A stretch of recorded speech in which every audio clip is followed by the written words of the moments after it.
And here we are. I know I postponed the cigar the other night, so I owe all of my loyal viewers an apology. But obviously, Andrew was going live with Alex Jones, the interview he did on InfoWars, which was fantastic. I didn't want the two events to collide one with another, but I heard all sorts of conspiracy theories. Tristan can't go online because the BBC have released new evidence against him, and all sorts of nonsense. No, it was simply that Andrew's broadcast on InfoWars with Alex Jones was going live at the exact same time, so I cancelled my much-awaited cigar evening to instead watch that with Andrew, and so as not to compete in terms of viewerships, because I know most of you who are watching this did watch that. The question, I guess, is why am I not in my podcast studio, and why are you joining me tonight from my garden? The reason is very simple, and I'm going to go into that after I speak about today's cigar. Now, today's cigar is actually going to remain a mystery. I'm not going to tell you what it is. I'm not going to tell you how much it costs. I'm going to take all the labels off and scrunch them up, because today's cigar night, as you know, the cigar night is I light a cigar and I answer your questions until it's time to until the time when my cigar is finished, and then I go about my day as usual. But this cigar night is not about the cigar itself.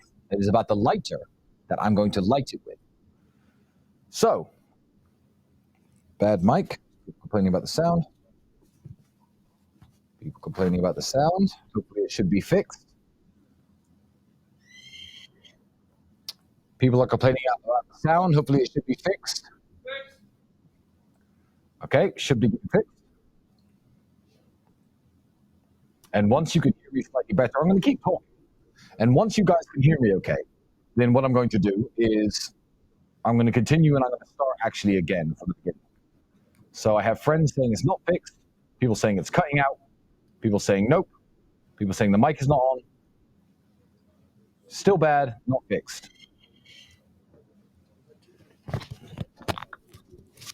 Technical issues.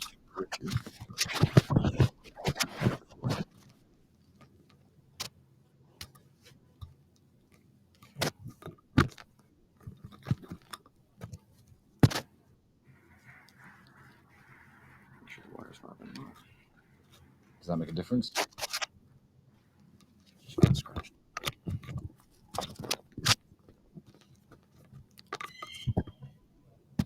People are saying sounds fine now. Did you do something in there? I'm going to keep talking into this while you're messing around with it, and hopefully someone's going to be able to hear it. Mic is good. Buy a 10 grand mic. My guys have unlimited budget. Audio is good. Okay. Audio is good. That's great news. So what I'm going to do then, gentlemen, is I'm going to start again. I'm going to start completely again from the beginning. So first and foremost, I would like to apologize for canceling my cigar night that was due to air 2 days ago.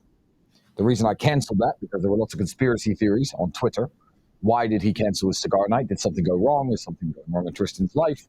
Has nothing to do with that at all. What happened was I got word from Alex Jones over at InfoWars, who I will be speaking to very soon, that his interview with Andrew was about to go live on Infowars.com, banned.video. So I decided, as not to compete with the debut of the interview with Andrew and Alex Jones, and so I could watch and enjoy the interview myself, I decided to cancel the cigar evening and stay at home and sit in front of the TV and watch Alex Jones, who I absolutely like, absolutely love. Alex Jones is the man.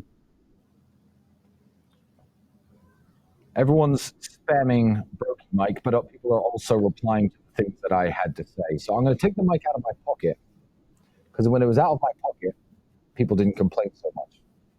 So maybe there's some magic in that. Okay, so anyway, enough people can hear me, you can hear me okay. And the reason that we have this strange microphone set up is point number 2, why you are joining me tonight from my garden and not from my illustrious, luxurious, perfect sound quality podcast studio. And the reason is very simple. The reason is because I want to be in 2 places at once. I want to be here at the cigar evening, which I promised everybody I was going to reschedule. And I also want to be at this gathering of my friends and brothers from within the War Room. What the War Room is and what the War Room does, I feel today is more important to cover than ever, because Matt Shea, the DNG, who has already been to a war room event and knows what we're about for real, is planning on releasing a hit piece on the war room, as he does. It's the nature of snakes. So before Matt, the DNG, talks about the war room in a negative light, I thought, I'm here with the war room guys. I have to do a cigar evening. Why not just let them see it for themselves? As you know with cigar nights, the way they typically work is this. I tell you about a cigar. I tell you about its quality, how it was rolled, where it's from, the flavorings of it. And then I light the cigar with a standard cigar lighter. And by the time the cigar is over, the cigar night's done, I go about my business and I'm finished answering your questions and bringing up the topics that you want to hear me speak about. However, today, this cigar, which is a fantastic cigar, has no wrapper, has no paper on it, so you can't identify exactly what the cigar is because the cigar night isn't about the cigar. You see, the cigar is not the main character of the cigar night. What is, however, is the lighter. I recently purchased a lighter. You can check the price yourself because the price varies from different countries. Made by DuPont. And it is a roulette wheel, complication, white gold, ruby encrusted DuPont with a real spinning roulette wheel where every time I press it, you can probably hear it, even though the mic's bad, spins 26 black. It's your lucky number if you're gambling tonight. Again, 22 black. And I know what you're going to ask, and I'm going to get into this in a second. Tristan, why would you spend 55,000 American dollars on a lighter? Why did you buy it for? And the answer is very simple. To light my cigars. Because this, although it's an intricate piece of jewelry with a Swiss watch mechanism and rubies and jewels, etc., it also has this really cool feature where if you flick it, flames come out. And you can use that flame to light your cigarettes and cigars, which is what I'm going to do.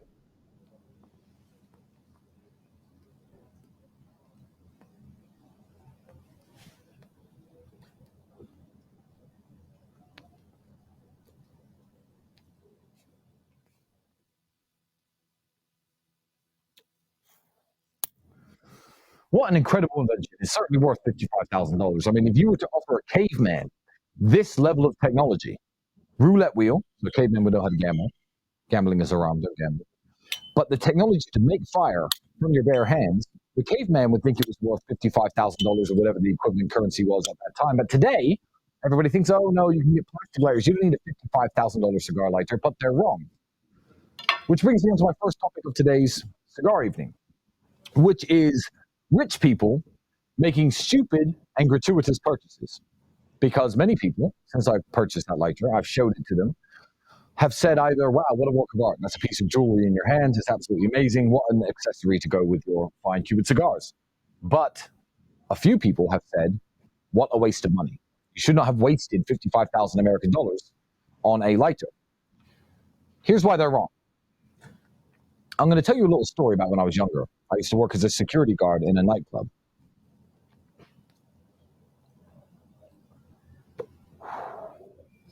And I used to see rich people, or people with money to waste, go into that nightclub when I was making £100 a day, and they used to spend money on drinks and champagne upwards of 10, 20, 30,000 pounds. You know how people do it in London.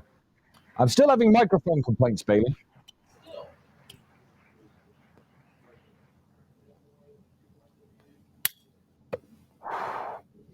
So now as I sit here as a 34-year-old man, everyone's saying shitty audio, fixed mic.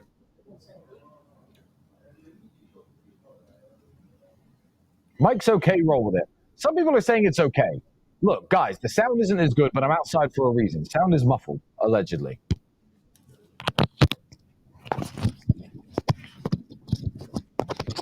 Hopefully that's better. If that's not better, everyone else can kiss my ass. If this is not better, you can all get lost. Hopefully it's okay now. Because he literally just swapped the microphone. Mic is mid. Okay, if it's mid, get over it. I'm not inside the podcast studio. I'm outside. The wind is blowing. The sun is shining. Planes are flying overhead. If the sound is not perfect, literally get over it. Muffled, fine. Great. They're just spamming. Fine. And when it comes to rich people making stupidly expensive gratuitous purchases, when I was young, I thought it was stupid. You see, I know there are people at home saying, oh, you know, well, you spent $55,000 on a lighter. That's not okay. I'll tell you why it is okay, and I'll tell you why it makes perfect sense for me. as a young man working in the nightclub for £100 a day, and I saw people spend 20, 30,000 pounds on champagne, I think, oh man, what a waste. Because if I had 30,000 pounds, I'd buy a new bed. My bed was fucked.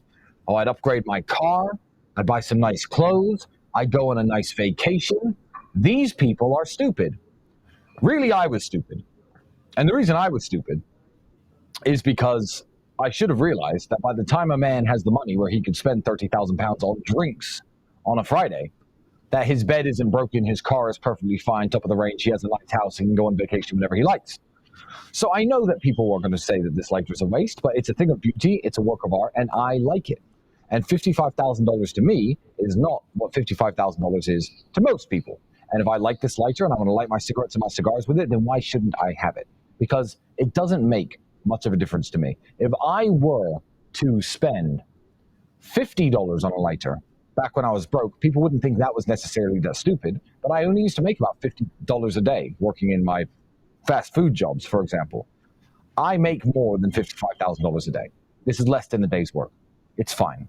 So I like this lighter, and that's what the cigar meeting today is about. It's not about the cigar, it's about this lighter, which I'm going to put on display for all of you to look at. I'm going to try and get the gold one if it comes up for sale. There's only 88 of these in the entire world, and this is number 5 of 88. So I'm going to try and get the gold one, but until then, you're going to have to look at this one on my cigar nights. It's absolutely wonderful. Now, another question, which brings me to why I'm sitting here in my garden today, is, oh, you spent $55,000 on a lighter. You could have given that money to charity. Motherfuckers, what's wrong with you? I am so tired of purchasing things and hearing from people who do nothing for charity and who do nothing for anyone else in the world what I could have done with that money instead, that they would prefer me to do with it. I give a lot more than the cost of that lighter to charity, and that is actually why I'm sitting here in my garden today. In a moment, a bunch of people are going to come out the house when they're finished talking and giving their speeches, and they are members of the War Room. And the War Room members are here this weekend in a gathering to raise money for charity. The War Room does events, which teaches various things: how to dress, how to behave, how to act like a gentleman, how to shoot, technical skills, sales, things that benefit you in life, things that help you grow as a man. But the War Room, unlike the previous meetings we've done this weekend, I decided to just host a bunch of War Room dudes in my house. Everybody donated amounts of money to charity at random, and the first 50 people got to come to my house to speak to me. I think that one of the guys only donated a couple $100. It was all he had. But here he is invited to my home in Romania. I want to make something very, very clear. I do not allow strangers into my house, but the War Room are not strangers. A hit piece is coming out on the War Room. Matt, the DNG, is working on it. But what the War Room really is the network of men who all share the same vision in life. They share the same attitudes, the same goals, the same aspirations, the same values. That's who the War Room is. I used to hear many years ago that you only ever have 5 real friends.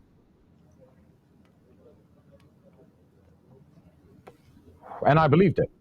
I believed that you were very lucky to find 5 real friends ever in your life. And the reason is because the world is not set up to make friends. If you're a man of value and integrity, you have to walk through the world, and by chance, every once in a while, when you meet a new man and meet a new guy, find that he shares the same values as you, and then take the opportunity to speak to him. You're not going to find people like that.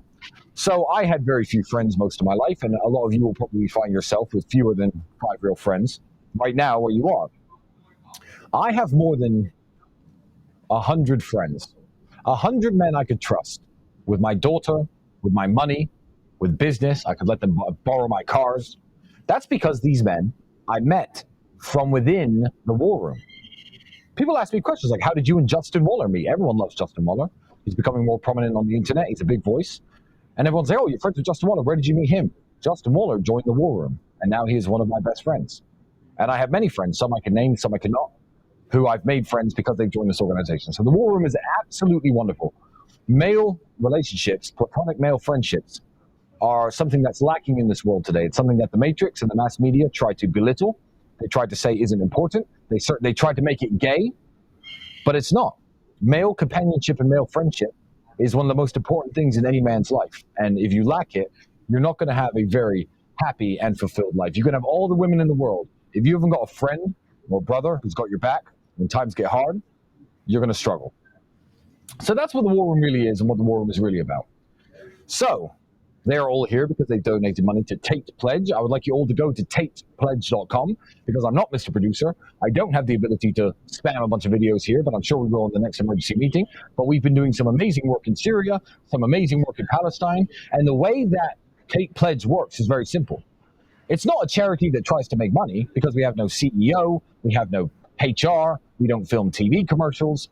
Everything that we do, the goal is towards providing children, primarily in war-torn countries, with food and water. So we build pipes, sewage systems, water pumps, and of course we provide thousands and thousands of meals daily to parts of the world that are struggling. We also finance schools in Syria to make sure that young boys and girls in the war-torn country of Syria can get a good education.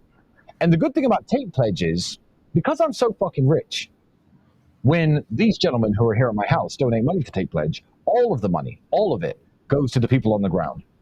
Obviously, the people take, there's a very small salary paid for the workers who actually go into sourcing the food, the teachers who go into, running the school, and everything else goes straight to the people who need it the most. So it's probably the most efficient charity in the world because I'm just a rich man trying to give back, trying to help people. When you donate money to Oxfam with their expensive TV commercials and their CEO who makes $6 million a year or something crazy, how much of that money do you actually think goes to the people who are hungry, the people who are starving? Let me tell you something. What shocked me when I started this charity project 2 years ago was this.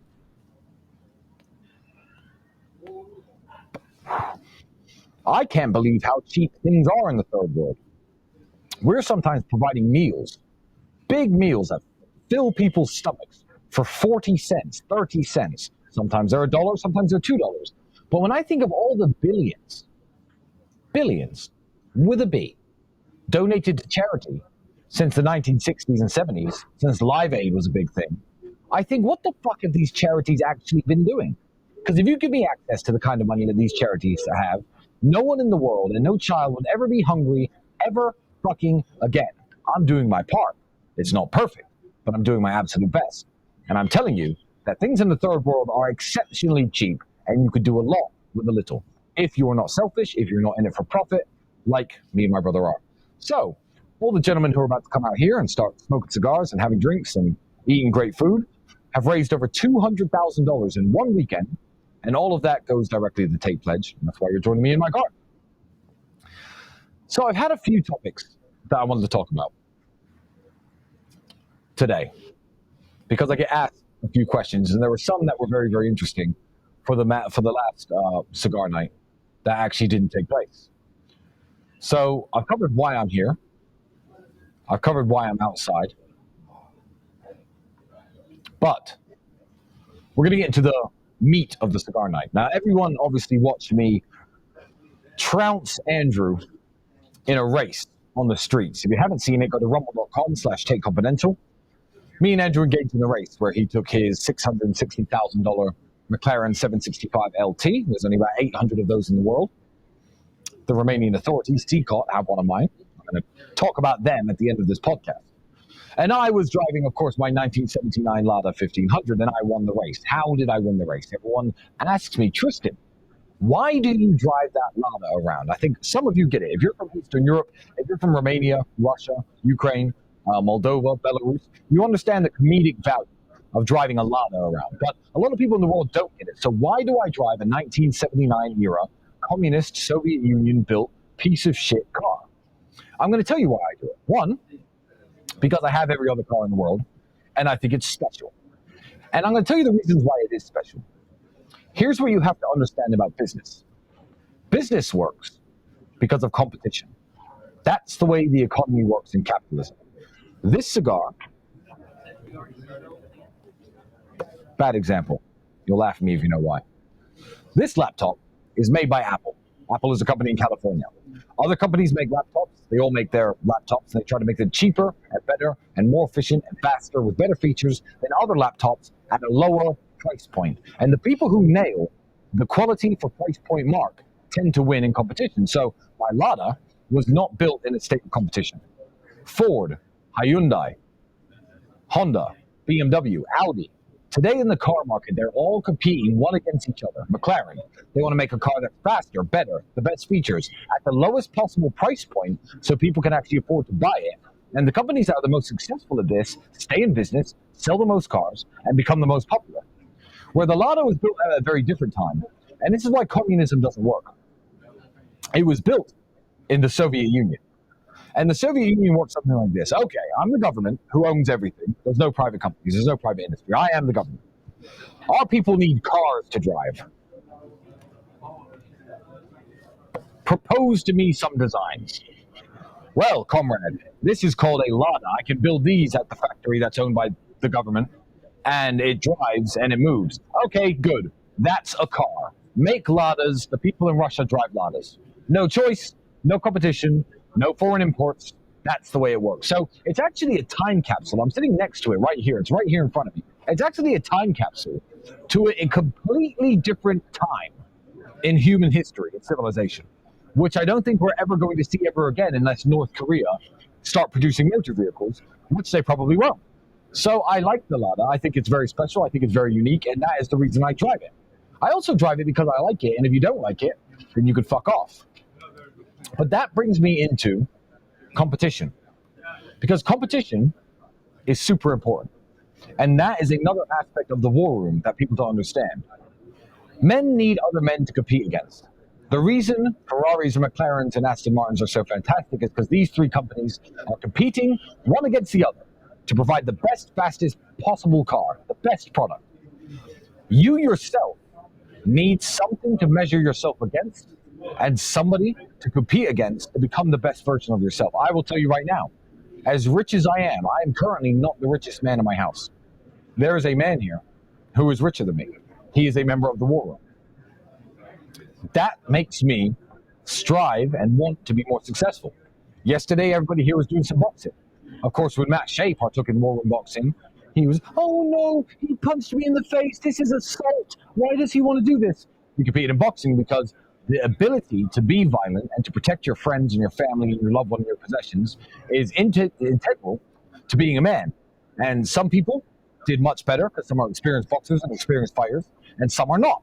And those who are not today are promising us, as their group of friends, as their group of brothers, that they are going to do better in themselves. They're going to train harder. And when I see them again, they're going to do better. We have people who are striving in business, people who are inspired by me, people who are inspired by the guy who's here who's richer than me. I'm not going to say his name. And a few of the other people who are like, I'm going to be at the point you are if you give me. And if he's not, at him. Holding yourself accountable and competing with other men is super important to being an optimum man, an optimum human being, which is why McLarens are technically better than Ladas. See how I keto roped it back in. Skill. So competition between men is super important. That is another aspect of what we do in the war room. So these men's donations, how much they individually get pledge have not been made public, but the top 10 donors have been congratulated. The top 5 are going to have people on the ground and personalized thank yous for the financial contributions they made and the meals they provided, because it lifts the heart. It makes people feel good.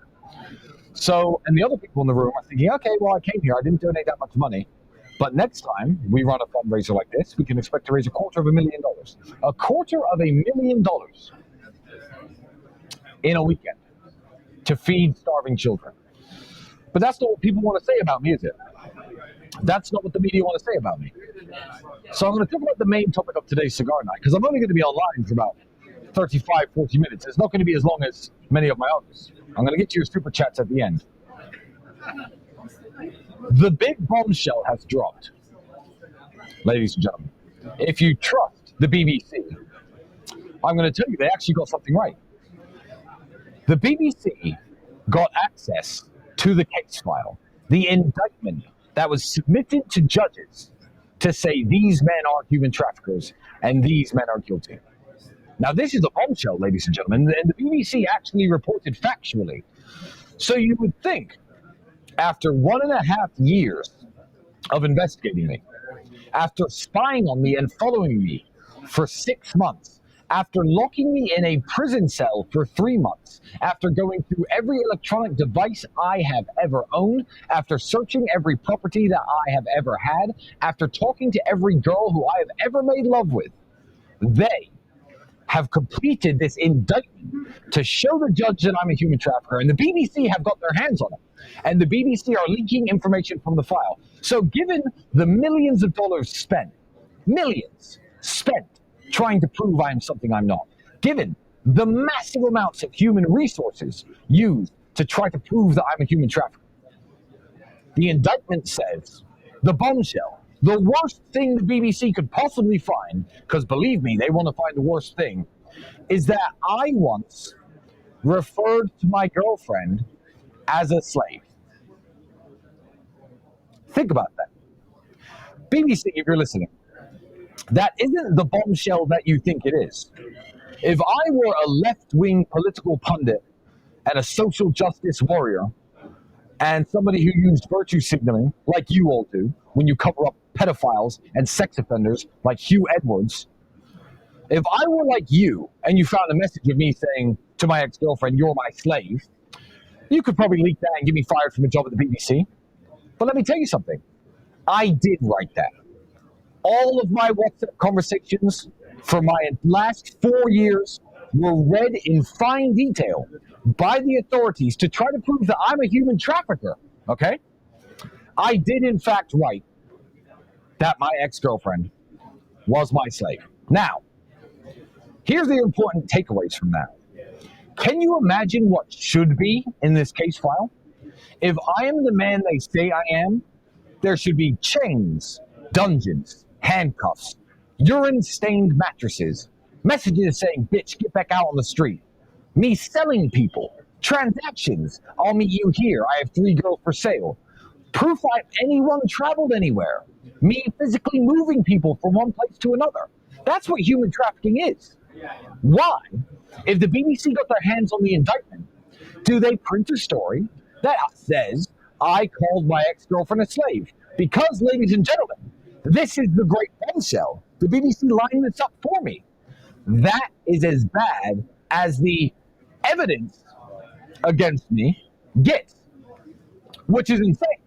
Because the girl who I called a slave, obviously as a joke, 1, did not make a complaint about me, 2, is protesting that I'm innocent, 3, has told everybody I'm a lovely person, and 4, it's not even about the girls who lied and came here. I wasn't even talking about them when I said someone's my slave.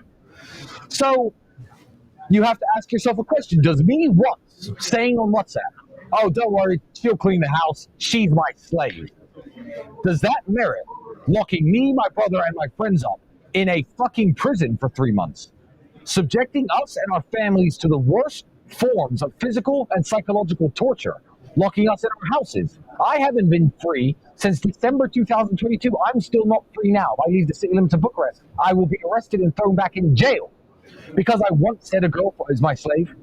I did say that, BBC. You got that right. But you have miscalculated how underwhelming that is as a bombshell after this level of media storm and investigation. Yeah. Let me give you another example while I light my cigar with my $55,000 lighter. If you're one of the investigators, obviously trying to put me in jail, if you're an immoral person, you'll never own one of these. Gotta put God first. Start doing the right thing.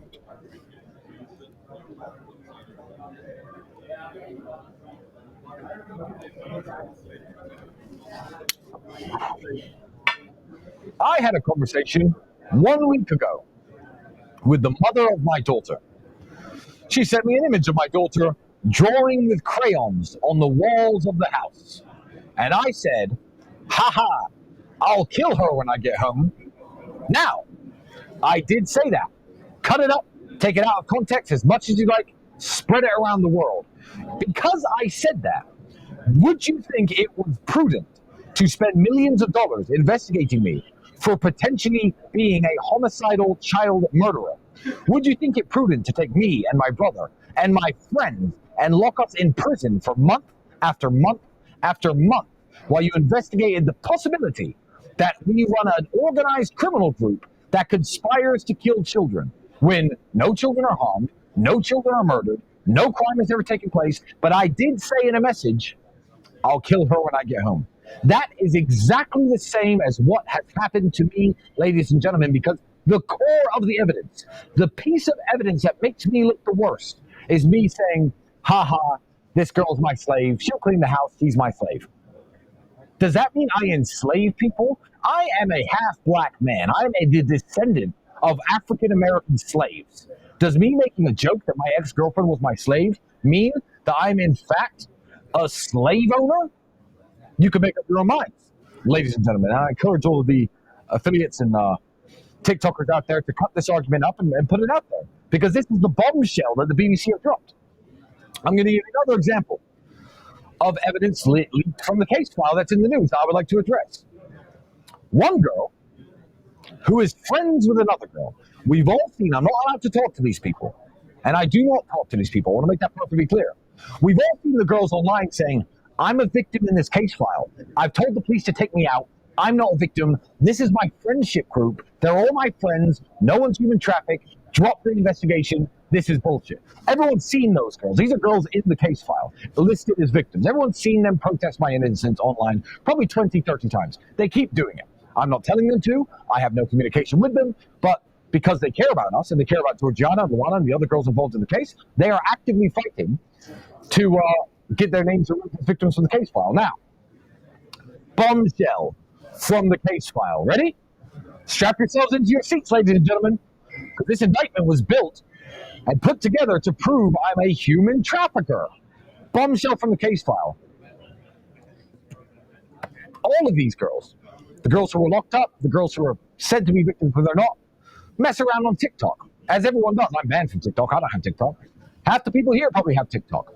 And they did TikTok live streams of their own accord by themselves and posted TikTok videos and all helped each other out, build each other's TikToks up. During one conversation once, with all context ignored, I'm going to say the clip first. It was said by one girl, if you don't make some TikTok videos this evening, I'm going to throw you off of a balcony. Bombshell. Wow. I guess Tristan Tate is a human trafficker. That is the second bombshell taken from this indictment. Now, I know that when girl A typed that to girl B read it and went, ha ha ha, she's so funny. I know that she was not actually seriously thinking that she was threatened of being thrown off of a balcony. Ladies and gentlemen, the house she lives in has no balcony. But that, again, is another bombshell from the file. So when the BBC think it's fun to leak tiny bits of information, by the way, the full conversation, which wasn't submitted to the judge in the indictment, they only posted that little one line.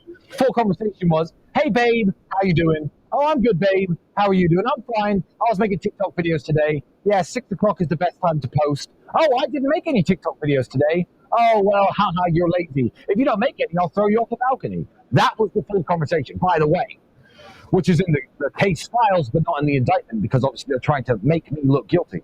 So that is the second bombshell. Can you imagine if you found a real human trafficker, what would be in that case file?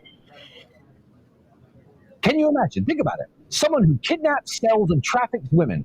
What would be in the indictment for the judge to look at? So although the BBC and a bunch of these stupid news organizations, the MSN, the fake news, think they're very clever by leaking these tiny bits of the case to try to make me look guilty, let me explain something to them. You know who else looked at my indictment? Judges. Honorable, stand-up judges. Educated judges who understand law, who understand what a crime is, who definitely understand what a joke is. And every time a prominent Romanian judge has looked at the indictment, at least one of them, if not both of them, have voted to release me and loosen my restrictions. If there was evidence in that indictment that I was actually, in fact, a human trafficker, that would not be the case, and it shouldn't be the case, because human traffickers belong in jail. So, Matt Shea, the DNG, is working on a new hit piece about me. Bombshell from the case file. I called my ex-girlfriend a slave once. Oh my God, lock me up. We'll be there. Amongst the usual, probably fake witnesses, faces blacked out. I'm going to guess there's going to be a bunch of fake screenshots in there.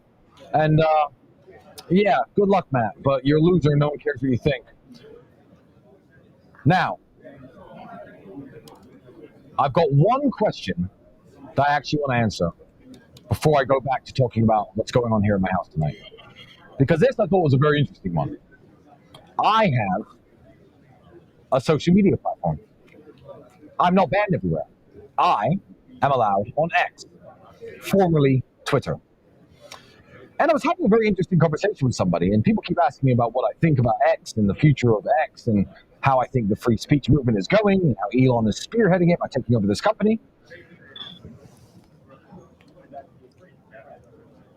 And I also get asked, hey, Talisman, do you want Instagram back? What would you do if you got Instagram back? I'm going to explain to you why I do not want Instagram back. The best thing Instagram could do for themselves as a company is to let me back immediately, today, tomorrow, reinstate my account. And I'm going to tell you why. Because if I was given my Instagram back now, I would use my Instagram. And me and my brother would have two of the biggest, most active accounts in the world, and a lot more hours be spent on Instagram, because Instagram are losing the social media war. And the two biggest soldiers for any social media platform have been cut off of Instagram because of their woke ideology. The best thing Instagram could do is to allow me back on Instagram immediately. And I'm going to tell you why. Elon Musk is too smart, and Elon Musk is going to bury Instagram. What do you mean by that, Tristan? What do you mean Elon Musk is too smart? What do you mean he's going to bury Instagram? I'm going to tell you what I mean. He is going to bury Instagram for the simple reason that Elon Musk is Elon Musk. Give me 5 minutes. Before Mark Zuckerberg got into the social media game with Facebook, who was he? He was a guy who built websites. Some guy in college who built websites. Jack from Twitter, that guy from MySpace, forgot his name, Tom. Who were they? Guys who could build websites. And they built these websites. The websites took off. They were some of the first things, I guess, to go viral. Do you have a Facebook profile? Do you? Oh, I do. And they spread around the world. These people making billions of dollars in the process. Billions. But they are just guys who build websites. I have not seen a single thing from any of these men besides their initial websites that has impressed me at all. Remember Mark Zuckerberg's metaverse? How many people use the metaverse? 0. It looked like a cheap, bad graphic World of Warcraft style office simulator. And surprise, surprise, with billions invested in that, it didn't take off. Poor Mark Zuckerberg. Facebook did, because Facebook was, I guess, a relatively new idea. Instagram did, relatively new idea. But these guys are just guys who built a website and in a way got lucky. That's why they will never ever be able to compete with Top E, Space Master, King of the low Earth orbit, Elon Musk. And I'm going to explain to you why. Elon Musk isn't just some dork who built a website. Elon Musk is a killer. Elon Musk took over businesses like Tesla, an electric car company, and everyone laughed at him and laughed at the concept and turned it into one of the most successful car companies on planet Earth. But planet Earth wasn't enough for Elon Musk. No. Elon Musk took to the stars. He looked at rockets built by NASA and the Soviet Union during the space race by pioneers like Werner von Braun, who were geniuses, former Nazi, genius nonetheless, and said, this isn't good enough. After the rocket shoots in space, we should be able to land them afterwards. Everyone laughed at him. They laughed at him and laughed at him. NASA astronauts laughed at him. And he fucking pulled it off. He built the fucking dream. He's going to space. He owns one of the most successful car companies in the world. He may even fucking revolutionize transport within cities if the Boring Company takes off. We'll see with his Hyperloop. Absolute killer. He is a monster. So who was Elon Musk before he got into the social media game? Elon Musk was Elon Musk. And now he's taken over a social media platform. This isn't some dork who built a site. This is arguably the smartest man on the planet. Because I believe intellect alone isn't enough. I believe intellect applied proves intelligence. Oh, this kid has an IQ of 170. Great. What have they done? Nothing. Stephen Hawking hated people bragging about their IQ. I don't even know what Elon Musk's IQ is. I imagine it's high enough. But he has applied intellect and become the most successful man on earth. You can't argue with results. If you knew better, you do better. Elon Musk is the smartest man alive, as far as I'm concerned. And he now runs X. Let me tell you something. Instagram for banning me. YouTube. All of you people for banning me. I think your time is limited. Because I think you've been a little cage of chickens running around pecking at each other, and a lion has just been released into your chicken coop. And I think you are done. I think you are finished. So I will say it one more time to the social media platforms who thought it was a great idea to ban me for trying to motivate young men and for doing car reviews and dressing in nice suits. I'm going to tell you right now, the best thing you could do is to unban me now and make hay while the sun shines. Because when Elon Musk and X kills Instagram, when engagement on all these platforms drops to near zero, when X is a payment processor and a way you can send money to each other and to store your photos, and when these people on Instagram with millions of followers who get nothing in return are doing the same thing on X and getting big checks every month for the interaction that they cause on the website because Elon is a man who is honorable and your platforms are dying, then, and only then, I believe you may make the decision to bring back Tristan Tate, to bring back Andrew Tate. What a revolutionary headline. Tristan and Andrew Tate back on Instagram. And if you do it too late, when X is already burying your profile, I'm going to upload a picture of Elon saying Elon owns this platform. Go to x.com. So now it's your chance, social media companies of the world. That's what I think about the future of social media, and that's what I think about what's happening.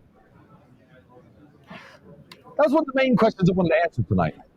This broadcast is going to be a lot shorter than a lot of them, because of course, all of my esteemed guests and colleagues are over here, waiting for me to join them for drinks and conversation, to celebrate how much money we've given to charity and the great things we've done, and hopefully, so we can network and make a few new business partners, maybe even some new friends. Crystal clear to all of you out there, I only make my friends from within the war room. I only make my friends from within the war room. Because I know before I speak to you, before I invest the 2 hours it takes to get to know you, that you are at least aligned with my values. And the war room's values are simple. Strength, honor, physicality, intellect, bettering yourself, becoming the best version of a man that you could possibly become. I await the hit piece from Matt Shea, the D&G. All of the men in the war room were making a promise to each other. A promise to themselves and a promise to each other about the next time we meet up. Because men need to hold each other accountable. I'm going to be stronger. I'm going to lose this much body fat. I'm going to make this much more money. I'm going to have read 40 books. I'm going to have done this. I'm going to have done that. And they repeated their promise in front of 30 or 40 different men here in my house. Because he knows by saying it in front of us that we're going to hold him accountable for it. So I think I'm going to end this broadcast after just 45 short minutes with the promise that I made to the men of the war room. You see, I make lots of promises to myself every day, and I make lots of promises to my brother. And I never, ever disappoint myself. But if you repeat a promise in public, it becomes more real. If I give my word to the 400,000 people who will eventually watch this podcast, it means something. And what I promised to the men in my house was very simple. Everybody in life has these goals and these aspirations, and they're giving examples about wanting to have more children, wanting to improve their relationship with their kids. I right now couldn't give an example because I don't know what my future has in store for me. For one of the first times in my life, my destiny is no longer in my own hands. I am not the sculptor molding the clay. Ideally, and going by what's happening right now, the judges, who are clearly talented, wonderful people, are making the correct decisions every time. So hopefully it's only a matter of time before a series of correct decisions sees me liberated and sees this ugly chapter of my life behind me. But there is also a possibility I guess because I am wrapped up in the legal system. Not that I'm guilty of any crime, but that for some reason I will see myself in prison for 5 years, 10 years. God knows, the people who are trying to do this to me are powerful and they are determined. The judges are what are standing in their way. God bless them. Here's my promise that I made to the War Room, and I'm going to make the same promise to all of you, my friends and fans who join me on these wonderful cigar evenings. My promise is this: no matter what they do to me, I will never, ever, ever break down crying like some other prominent masculinity coaches and male mentors out there in the world who cry like babies all the time when they're asked hard questions or when they go through hard times. I will never mentally break. I will never become an alcohol or a drug addict. I will never go to a therapist. I will never say I have depression. I will never apologize for anything I've ever said, and I will never apologize for anything I've ever done, because the Lord knows I've broken no laws and committed no crimes.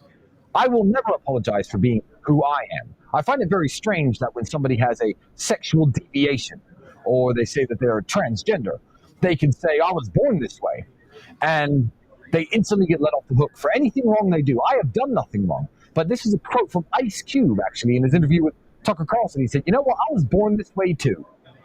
And I feel that. That's who I am.